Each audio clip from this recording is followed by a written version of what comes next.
Happy New Year. Maybe, in a few hours, hopefully. Maybe this video comes out after New Year's, but me not having anything to do and me being me, this video will hopefully come out a few hours prior. And the fact that this video is coming out on New Year's Day, on New Year's Eve, and as well as the fact that it's going to be a lot longer than my average video, I ain't hedging my bet on that fact that it'll do too well. Anyway, before I start ranking all the movies I reviewed this year, if you haven't seen my last video, which was a Jojo Rabbit spoiler-free review, you should definitely go check it out. If you're looking to see it, I don't know, maybe you should check it out. Well, anyway, at the end of that video, I mentioned that I have a new camera, and you could probably already tell that by the obscene quality difference. But in case you couldn't, check this out. And it's honestly so much fun to just do this wheel thing. So yeah, previously I was recording on my phone, and now that I'm not anymore, I have free restrictions, and now I can also change the lights even more so than I could before. You like red lights?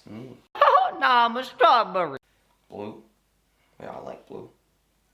I think we should relax.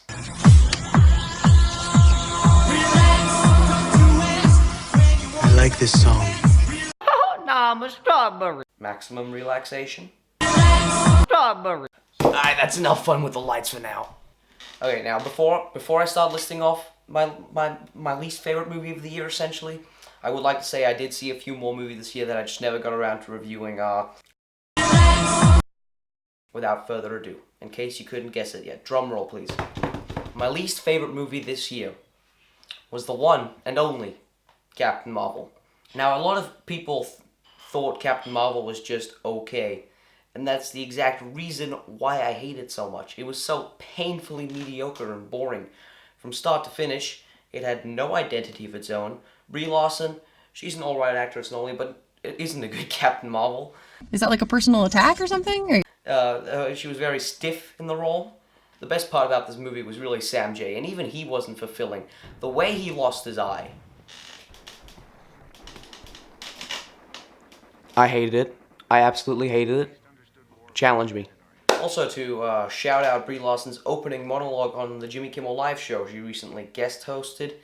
And I made how self-centered is Brie Larson, which shows us just how many times she says I, me, or my in a 4-minute clip. I asked me to wait a minute. I'm excited, and I went from my dream, my own, and I would like. I've always what I'm know that I can mind everything. I mean, I will get me in this, and I'm till I'm I don't, and I get for me go actually, and then I just my own. And I'm.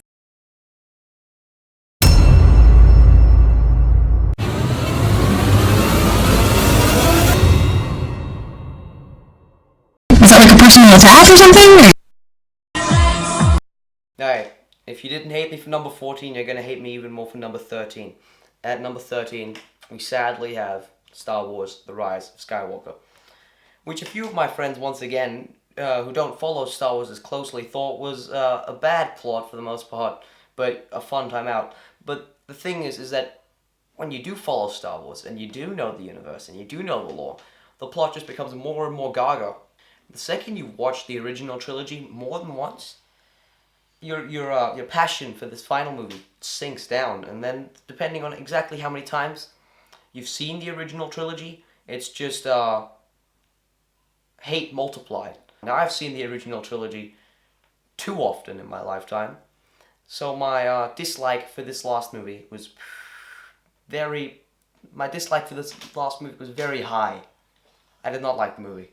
So much random crap happened in this movie, and so much of it happened so quickly, is that when you got to the dramatic moments, you're like, okay, alright, sure. I mean, JJ crammed so much into this movie, and for the most part, he kind of had to do it, because it's mostly Disney's fault that this trilogy absolutely failed for not having a clear vision from start to finish. JJ sets some characters up, Rian Johnson's like, we don't need that part.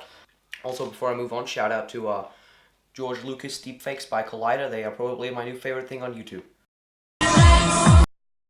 At number 12, we have It Chapter 2, which It had some good scary scenes, a lot of which were kind of overshadowed by Marvel comedy, and the other ones were kind of weird because there's an old naked lady with big arms and legs, and I mean, Mother had more reasonable imagery. Number 12 is Class. This movie was okay, from the plot. My biggest issue with it was very underwhelming, but for the most part, still a cool movie, with a very boring second act. As you can probably guess, a movie starring Sam J, Bruce Willis, and James McAvoy is probably gonna have great acting in it. But the final two scenes of the movie were cringe and I didn't like them. At number 10, we have the one and only Frozen 2. Even though it's not the one and only Frozen movie because there are so many Frozen short films and Frozen and now Frozen 2. Oh well, if I had to remove this, review this movie without all the constant yelling, I would have to say that, was it an alright kids movie? Sure, it was fine, I don't know. Also, why is Elsa... Okay, now we're getting into the good movies. And to start off this list, we have John Wick Parabellum, which is a John Wick movie I liked. I mean, it's about as good as John Wick movies get. It was better than the second one, and around as good as the first one. The action was, as you can probably guess, phenomenal. And if you like action movies, you'll love this movie. Overall, I like the movie a lot. Just perhaps three style over substance movies in a trilogy is a little bit much. I mean, we do need some level of storytelling. That being said, though, when John Wick killed people with the axe and stuff, that can't get better.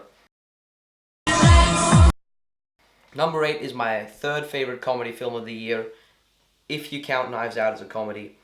Out of only 3 comedy movies I reviewed, but hell, it was still funny. Tough year for comedies. Zombieland Double Tap was light fun with friends, and I definitely recommend seeing it with a few friends if you haven't watched it already. I mean, it's not that often you see these kinds of actors in this kind of movie, but as you can expect from these kinds of actors, the acting was obviously great, even for a comedy movie. I mean, I just like this bunch of actors. At spot 7, we have Avengers Endgame, which I loved. Don't judge me for putting Avengers Endgame not even in the top 5. Although in the last year or so, Marvel movies haven't really been the best, Avengers Endgame was excellent. It was great seeing all the returning characters, some for one final time, and it managed to resolve both Cap and Iron Man's stories in possibly the best ways you could. And both of them were tear-worthy. Hell, even I cried, and I never cry, but I don't know what happened. Tears came out. No, they were just water drops coming from my eyes. All right, and I love this movie as a Marvel movie, but as I said, Marvel movies really haven't been the top of my favorite types of movies recently, and I don't think they ever will be again. They're all right, most of them, and this one was one of the best. At spot 6, we have The Irishman, which I was lucky enough to see in cinema. It got select cinema releases, and because I don't have Netflix, I said, this is my one shot. I don't care how much the ticket costs. If it costs double the price, which it did, I'll go watch it. And the cinema was full because a lot of people want to experience the new Martin Scorsese movies in cinema. And if you haven't checked it out, it's worth paying $20 for. You don't necessarily have to watch it on the big screen, but it's a great movie.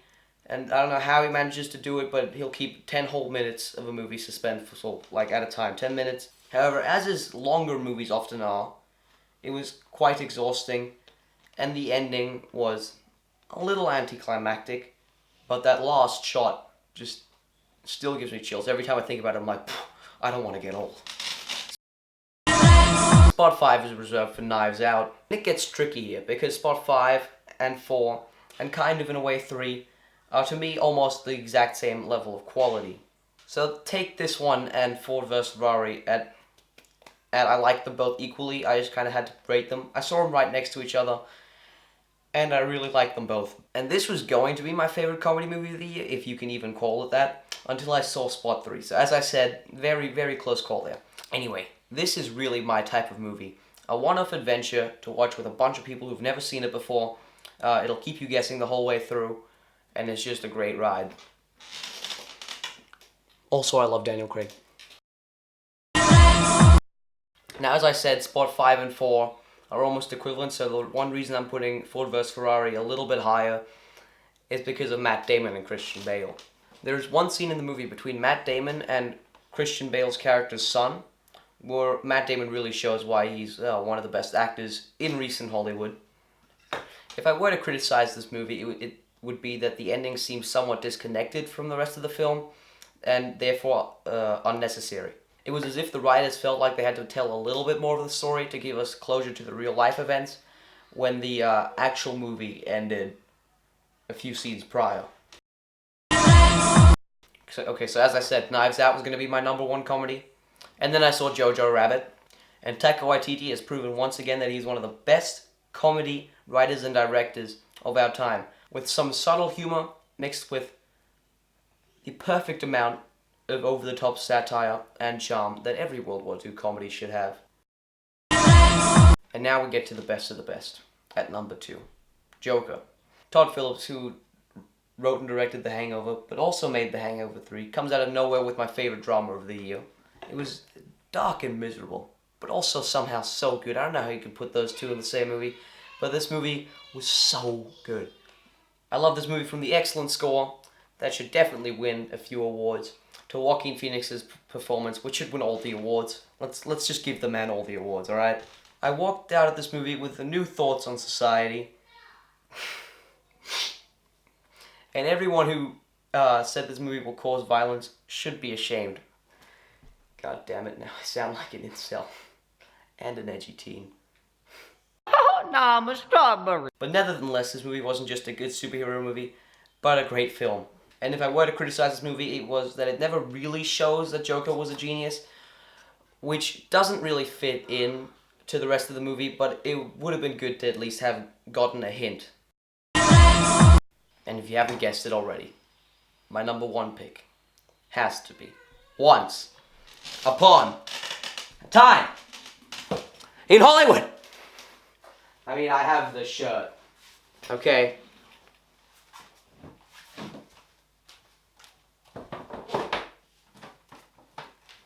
I have the poster. Alright? I have the steel case, which the only reason I got the steel case, not the Supreme Collector's Edition, is because there was a problem with my payments, so I had to settle for this. And I got the jacket.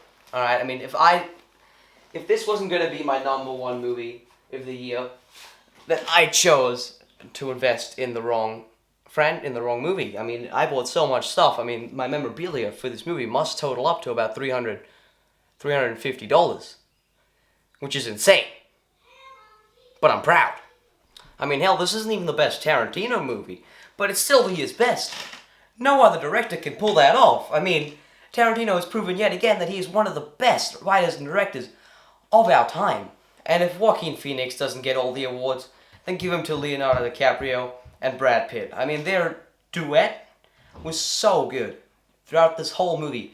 I liked this whole movie. It was so relaxing and great, and the ending was explosive. I mean, the last 30 minutes of this movie were electrifying. I mean, this movie will probably get recognition at the Oscars, because if the Academy loves doing one thing, it's loving themselves. And this movie is a love letter to the Academy as much as it is a love letter to old Hollywood. Unlike The Irishman, Tarantino knows how to end his movies with a bang, alright? I'm sorry, Scorsese. Your movie was great, but it didn't end like Once Upon a Time in Hollywood did it now? I mean, the 60s were actually a perfect decade. From the booming Western economy to the fact that there was no cringy Instagram posts. And Tarantino's vision really brings it to life with the help of the excellent production design throughout this whole movie. Quentin Tarantino brings his vision of the perfect decade to life. Heck, I'm even excited for Tarantino's next movie, which is a Django and Zorro crossover, which he's only producing, but anything he attaches his name to, I will go see. And I will buy one item of memorabilia. I have the Tarantino XX8 Films collection, which is probably one of my favorite movie collections, along with the James Bond one I also have. So that was my ranking of all the movies I reviewed this year from worst to best. If there were any positions you didn't agree with, be sure to let me know in the comments. Some updates from me: I will have a very busy early 2020.